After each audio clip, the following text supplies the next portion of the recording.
Hello students, in the previous video we have discussed about the Hayes law of constant heat summation and its application. We have learned how to solve the numericals on the Hayes law. Today we are going to discuss about the spontaneity of a reaction and the factors which decides the spontaneity of the reaction. So first of all, we need to understand which process is called as the spontaneous process, or which reaction is called as the spontaneous reaction. The process which takes place on its own without the intervention of foreign factor or agency is called spontaneous process. Means the process which takes place on its own. It doesn't need any foreign factor to take place. Such a type of reaction is called as the spontaneous reaction or spontaneous process. All natural processes are spontaneous. They occur on their own. They don't need any other factors to happen. They take place on their own. Such a type of processes or reactions are called as spontaneous processes or spontaneous reactions. The spontaneous process have a natural tendency to occur and do not require any external influence for their occurrence. For their occurrence, they do not need any external factors, any external agency is not required for them to occur. A reverse of any spontaneous process is non-spontaneous. Reverse of any spontaneous process is non-spontaneous. Suppose the process is spontaneous in the forward direction. Definitely that reaction will be non-spontaneous in the reverse direction. Example will take spontaneous process from our day-to-day life. Water falls from high altitude to low altitude. This is the spontaneous. It takes place on its own. But the reverse is not possible on its own. It needs help of some external agency, external factors, external influence is required to happen the reverse process. Tea kept in a cup at the room temperature cools on its own because for this cooling we are not doing anything. It cools when it is kept at the room temperature. It cools on its own. But the reverse, that is, a cup of tea placed at room temperature, it doesn't become hot on its own. To become hot, we need to heat that tea. So heating is the foreign factor here. It does not get heated on its own. We need to heat it. So this is the foreign factor. But the cooling, just to you keep it at a room temperature, it cools after some time on its own. There is no need to cool it. After some time, it cools completely. So these are few examples from the day-to-day life. Let us see about the factors. The spontaneous process tend to occur in a direction which leads to equilibrium. So these spontaneous processes occur in a particular direction only. They choose the direction in which they acquire equilibrium. They choose the direction in which they acquire equilibrium. So they tend to occur in a direction which leads to equilibrium. In that particular direction only they occur.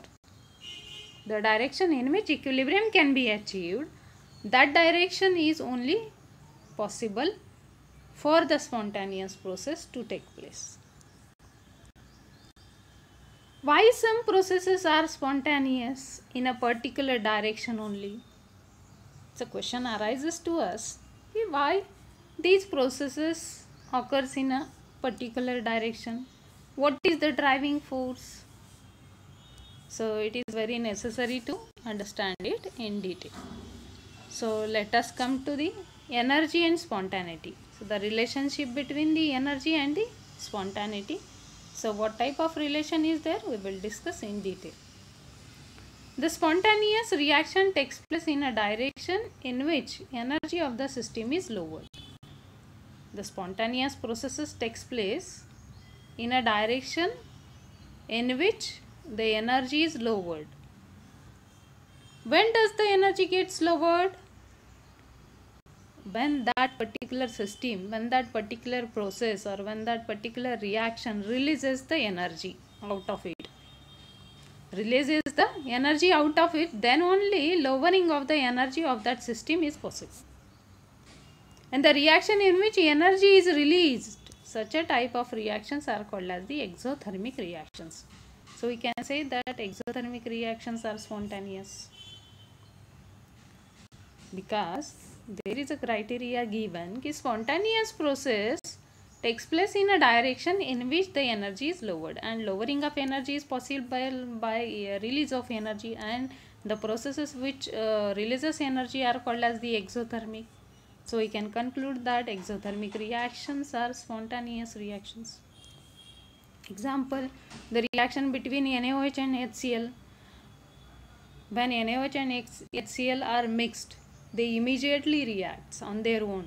You don't need to heat it, you don't need to put some other conditions on it. It takes place on its own. But it is exothermic, minus 57 kilojoule per mole of energy gets released, so it is spontaneous. So the exothermic reactions are spontaneous. Okay? But there are some processes in the nature which are endothermic, but they are found to be spontaneous. For example, ice. Ice melts spontaneously above 0 degrees Celsius by absorbing heat from the surrounding. As it absorbs the heat from the surrounding, it is endothermic.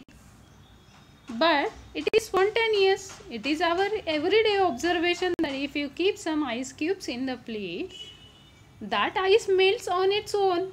So it is spontaneous only. But it is endothermic. It is absorbing. For its fusion, it absorbs energy from the outside. Heat energy it absorbs from the surrounding. Then only it melts. Means this process is spontaneous, but it is endothermic. Similarly, NaCl dissolves spontaneously in water. This is the day-to-day observation. You put a few crystals of the NaCl in the water. That doesn't need stirring also. After some time you will find all the crystals of the NaCl dissolved in the water. Means it is spontaneous, because for its dissolution there is no need of any foreign factor. It dissolves on its own. But it dissolves with the absorption of heat from the surrounding. Means this is also endothermic. This process is also endothermic, as it absorbs the heat from the surrounding. But both these processes being endothermic, they are spontaneous. So here we cannot conclude that energy is the suitable factor to decide the spontaneity. So from energy alone, from the factor energy, we cannot decide the spontaneity of a process. We need some other factor to decide the spontaneity. Here a dissolution of NaCl example is given. This much amount of energy per mole gets absorbed, so it is endothermic, but it is spontaneous. So exothermic as well as endothermic processes are spontaneous. So energy is not the suitable criteria to decide the spontaneity. There must be some another factor which decides the spontaneity. So let us see about the another factor. Another factor we consider it as entropy. Let us see if it is suitable to decide the spontaneity of a process. To know about the entropy, consider the following processes. Two examples are given here. In the first, solid state water molecules in ice are arranged in a definite order. The particles of water in ice are orderly arranged. In a particular arrangement they are placed. Second, when ice melts, this highly crystalline arrangements of water molecules collapse. When ice melts, means it converts into water definitely. This highly crystalline arrangements of water molecules collapse. These water molecules which are orderly arranged in the ice gets disordered. They become random. The molecules become free in the liquid state. An ordered state thus tends to become more disordered. The ordered state tends to become more disordered in the liquid state. So in the diagram, when ice is heated, it converts into liquid water, and liquid water when heated, it converts into gaseous water. So here the particles are orderly arranged. Here particles have become free. Here particles that become more distant from each other. So in the gaseous state, particles are more distant.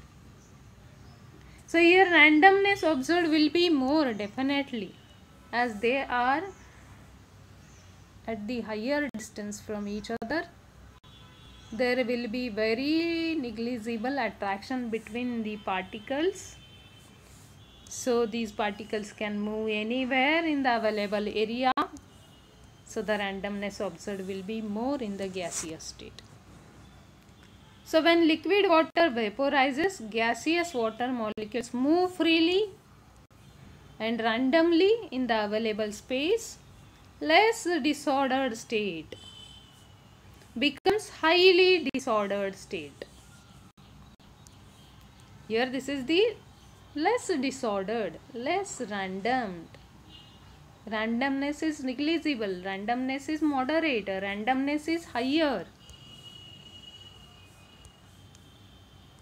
Entropy is the measure of randomness or disorder. This is the definition of entropy. Entropy, it is the measure of randomness or disorder.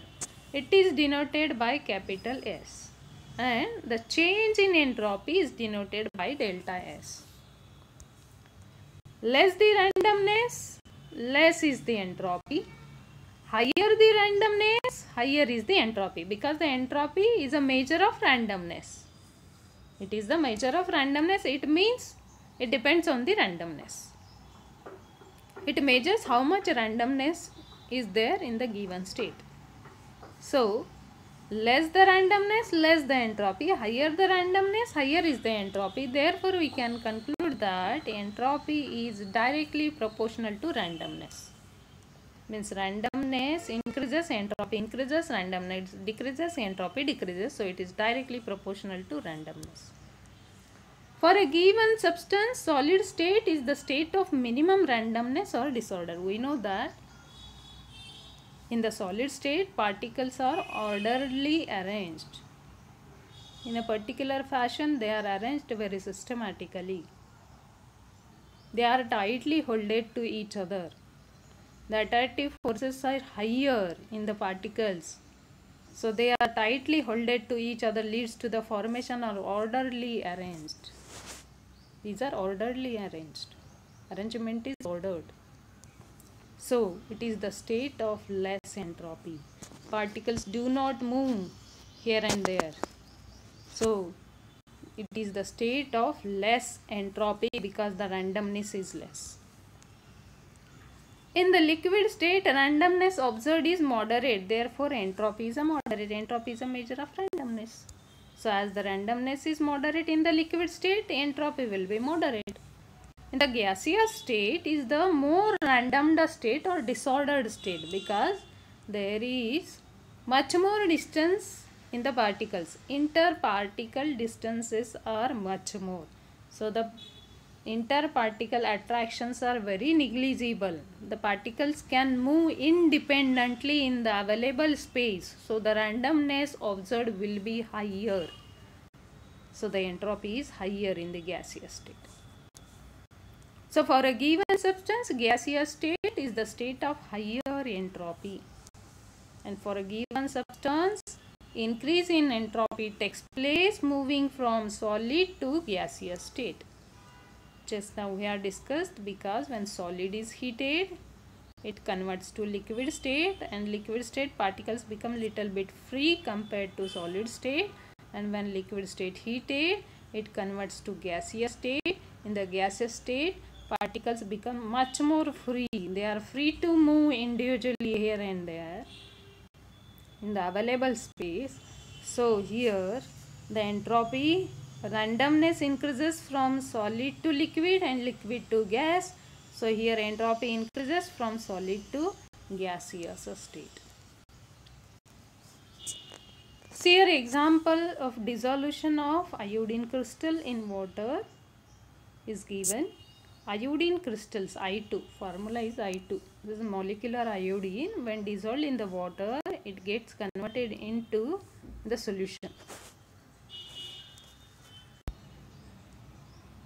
See here, the dissolution of solid iodine crystals in water is given. Iodine crystals, the molecular state is there. So it is I2. When dissolved in the water, it gives aqueous iodine. Means iodine gets dissolved. It is the aqueous iodine. In the aqueous iodine, the molecules move randomly. Molecules of iodine move randomly because they are associated with the water molecules, and water molecules are little bit free to move. So they takes the iodine particles with them, and hence the iodine particles move in the available area. So these particles are not moving, but the aqueous particles of iodine are moving. So the randomness is observed when it is dissolved in the water. Dissolved iodine is disordered state than the solid iodine. When solid iodine dissolves in water, iodine molecules move randomly, thus disorder, and hence entropy of the system increases.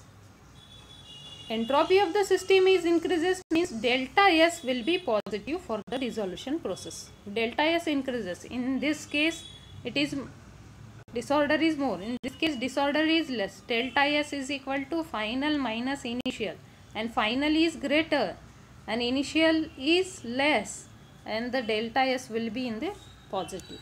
So change in entropy will be positive for this dissolution process because iodine molecules becomes little bit free compared to the solid iodine molecules. Another example is given, dissociation of hydrogen molecule into atoms. Hydrogen molecules, when dissociates, one particle gets converted into the two particles. So as the number of particles increase, 1 mole of H2 gas is converted into 2 hydrogen atoms. Larger disorder is associated with separated hydrogen atoms than the hydrogen molecules. One particle of hydrogen molecule has converted to 2 particles, that is 2 atomic hydrogens. As the number of particles increases, randomness increases and hence the entropy increases. So in the dissociation of hydrogen molecule, one particle has get converted into two particles. As the number of particles increases, entropy increases. So in this process also delta S is positive. Change in entropy for the dissociation of hydrogen molecule is positive. Quantitative definition of entropy is given here. This is important for the point of board examination. Entropy is a measure of molecular disorder or randomness. Just now we have discussed about it.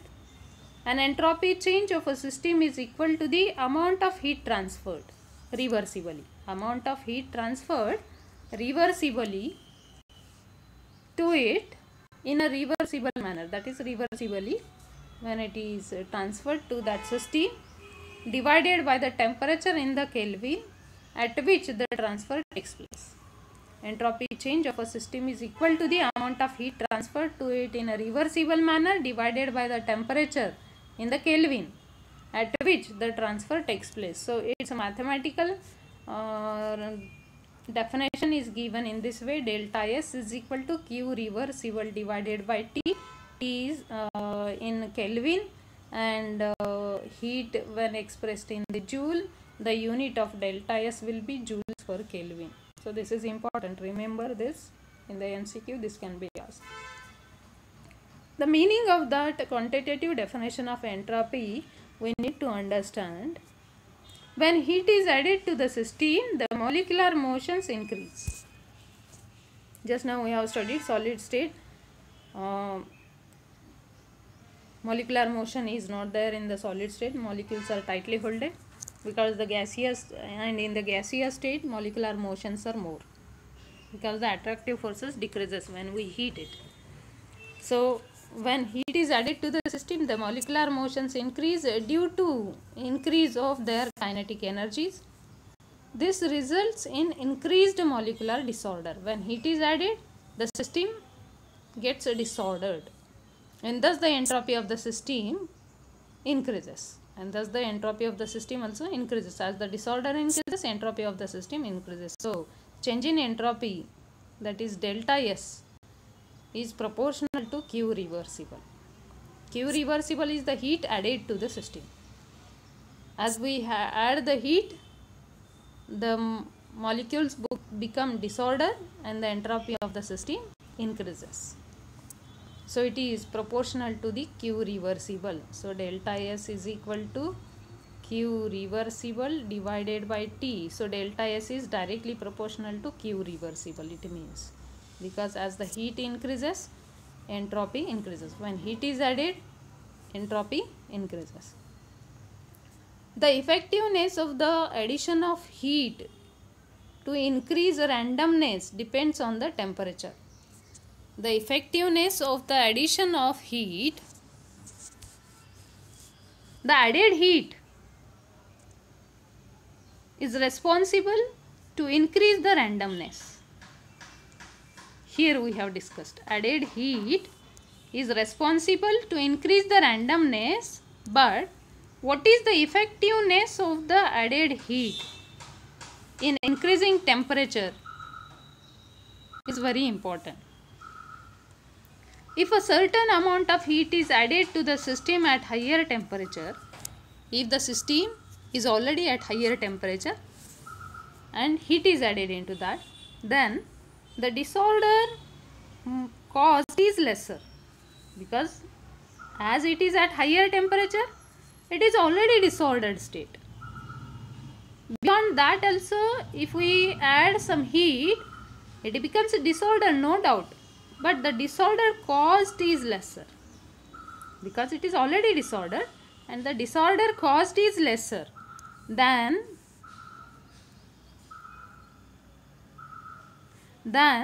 that caused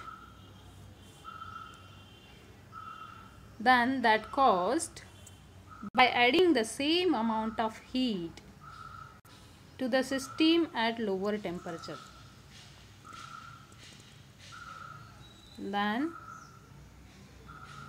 caused by the addition of the same amount of heat to the system at lower temperature. Thus, delta S relates reciprocally to the temperature at which the heat is added. For example, what does it mean actually? Solid state is there and liquid state is there. Solid state, it is the ordered state. Liquid state, disordered state.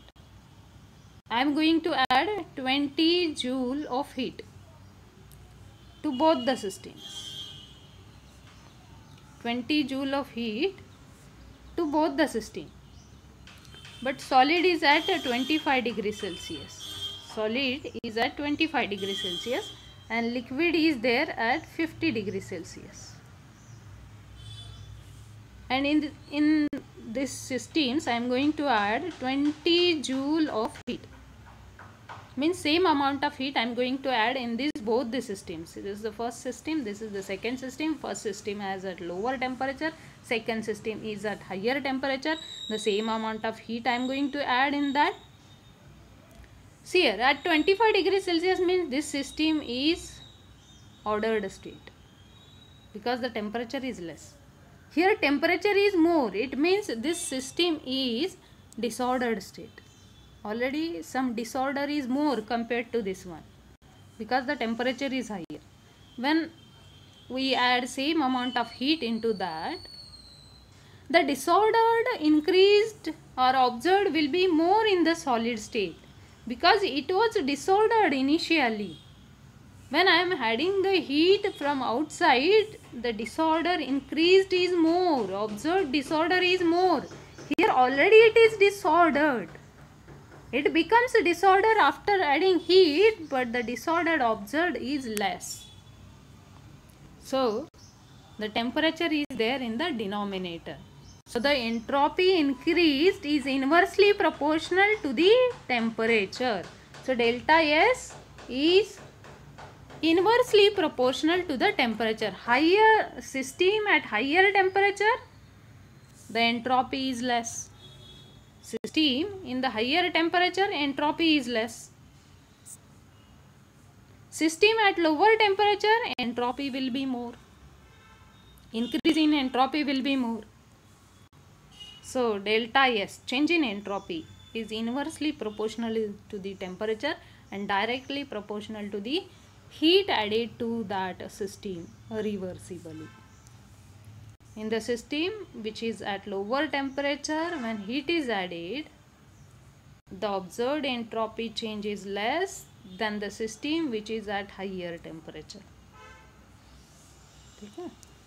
So here we have discussed about the spontaneous process, entropy and spontaneity. We have discussed in this energy and spontaneity and entropy and spontaneity. Here this chapter is over. Thank you.